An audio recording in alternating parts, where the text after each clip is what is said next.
All right, Jeff Passan reporting today. Josh Hader, Houston Astros agreement, 5 years, $95 million contract, no deferrals. So it's the largest present day value contract for a relief pitcher in baseball history. Now the Astros, they've got Hader and Presley at the back end of that bullpen. I would think that Hader's going to close when you give him that much money. He's going to be the closer. Presley's going to be the eighth inning guy. And this could be like a Robert Suarez, Josh Hader type situation from 2022 where both guys can close if you need to. Really good high leverage relievers. So, I mean, Josh Hader, I hope that he is happy because he's going to be able to get to be in playoff races, right? He was complaining to the media, well, we're not in the playoff race. Are we in the playoff race? When he didn't want to go 4 outs against the Giants in what was, I think, a must win game at that point this past season. And technically, they were still in the playoff race. And even though we knew that they weren't going to make the postseason, I was pissed off, and a lot of Padres fans were pissed off about that comment because that's not something that you say publicly. It's just not. And as someone that's a competitor, I don't want that person on my team. Someone that I understand from Hader's perspective. He wanted to not put himself in a dangerous spot, extend himself more than he needed to, because then that would open it up more for injury, and then he could lose this $95 million contract that he got from the Astros, right? Maybe he would only get a 3-year deal from a team, not 5 for 95 and be the biggest present day value contract for a reliever, right? I understand that, but it's not something you say publicly. What, are we in the playoff race? And then when he was going back on Instagram with, I think, some fans, it's a two-way thing. Like the Padres could have called down to the bullpen and they didn't. I don't really buy that because the Padres probably talked to Josh or Ruben talked to Josh. And I'm pretty sure it seems like Josh, or maybe it was Josh's agent, made it pretty clear that he's not going to go more than an inning. While you had other guys going more than an inning, even though the Padres weren't going to be in the postseason. But when you're technically still alive, you don't say what he said. And I want someone that is going to compete. If you're in it, if you have a 1% shot, like I thought the Padres should have shut Manny down because like save Manny from himself last year, right? But as long as the Padres were in that playoff race, he was going to be out there. He wasn't playing every day. He wasn't able to because of how much it was hurting. It was affecting him. He was DHing and then he wouldn't play for a day. And then he'd play for a couple days and wouldn't play, right? But he still played. And he didn't have comments of, we're not in the playoff race, so I'm going to shut it down. No.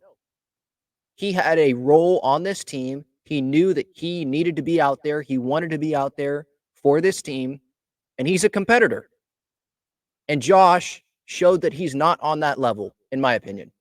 He still made himself available for that 1 inning, but there were plenty of spots where he could have pitched more than 1 inning this season when or this past season when it was circling down the drain and he didn't.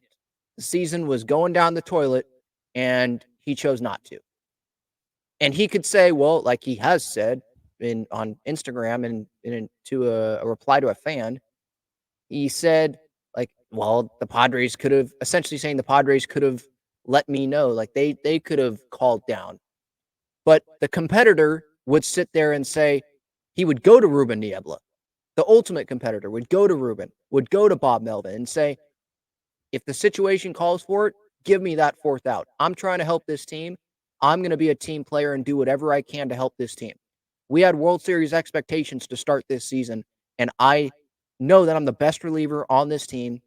And so if you need me, give a call down to that bullpen. I want the ball.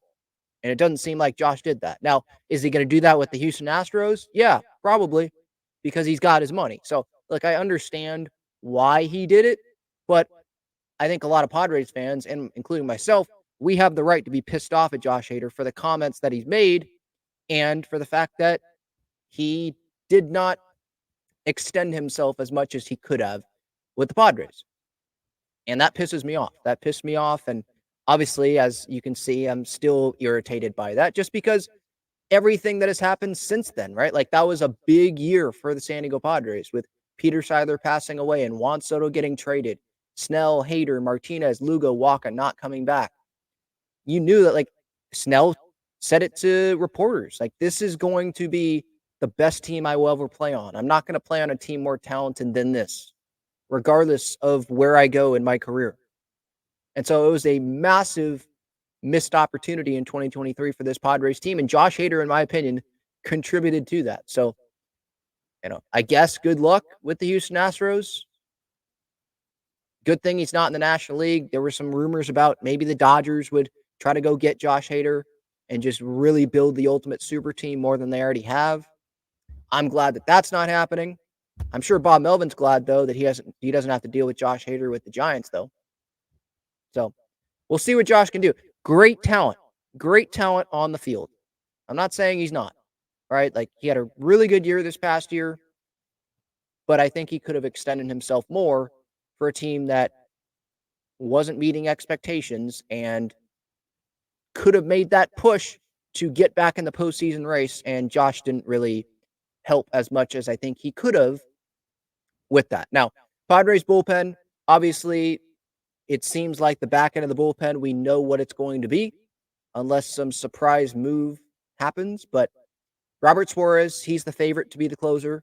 Maybe it's going to be closer by committee, but I would think at some point Mike Schultz is going to make that decision who the closer is going to be. Maybe it's in April. Maybe it's at the beginning of May. Maybe it's at the end of spring training before they go to Korea. Who knows? But Suarez, Matsui, Go. There's Enel De Los Santos. There's Steven Wilson. There's Tom Cosgrove. There's other names. But I think Suarez, he deserves the opportunity to be the closer right out of the gate. I think Matsui probably is the eighth inning. I think Enel De Los Santos could fight for that. I don't know if Woo-Suk Go would get that opportunity right out of the gate.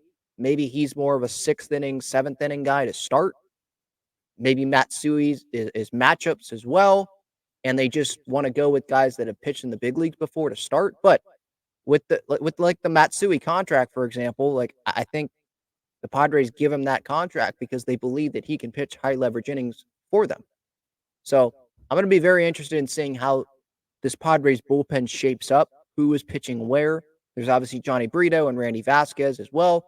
Maybe Luis Patino. There's Kolek, who is the Rule 5 guy, who knows if he'll be on the roster. Adrian Morhone, but you can't count on him health-wise. So, yeah, we'll see. We'll see how this bullpen shakes out. Do you want Josh Hader in your bullpen talent-wise? Yeah. But I don't want to be paying him $95 million like the Astros are. But the Astros, they've already won their World Series. Like the Padres have never won. So they can take this risk. And, I mean, it is Josh Hader. So if you have the money and Josh has told you, yeah, I'm willing to do whatever you want me to do now that I have this money, then it makes more sense to do it. So we'll see what he does with the Astros. But I'm fine without Josh Hader on this team, to be honest.